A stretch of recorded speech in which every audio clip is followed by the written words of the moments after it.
baked into the idea of white privilege is that inherently in our culture or society, somebody that has white skin color in this audience has extra privileges that you as a black individual do not have.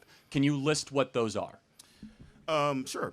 When FDR employed the New Deal to counteract the Great Depression, this came with resources that was allowed it to white people.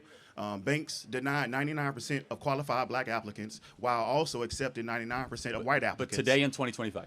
Okay, today in 2025, as I alluded to you, they've done studies in psychology where white-sounding names receive jobs or callbacks more than black-sounding names. They did the two names. It was a white young lady named Anna Scott, and it was a black young lady named Lakeisha Washington.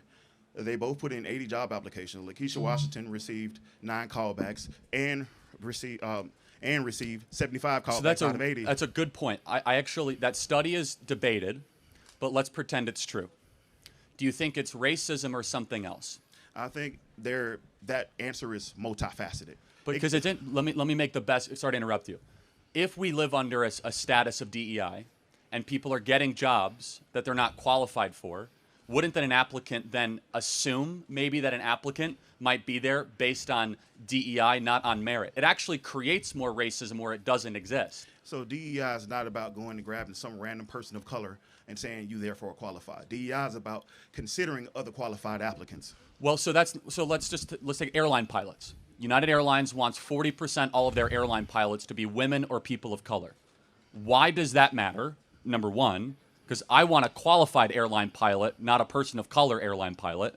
Understood. So you agree. But number two, there's only so many airline pilots jobs. So when you say we want 40%, by definition, then you have to discriminate against a certain group to get another group to advance, right?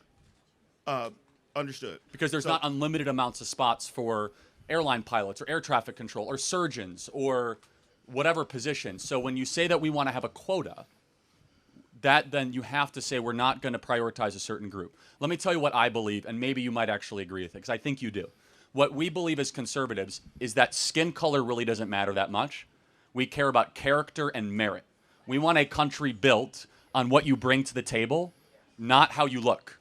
Exactly. And America started out with that based on merit, and theoretically, it was supposed to work. In practice, it did not, which is why you have these different programs of affirmative action, DEI, and the Civil Rights Act, because they were not working. You cannot ignore that these policies were created to counteract racism. A counteract to racism is not racism in itself. Well, first, I reject the premise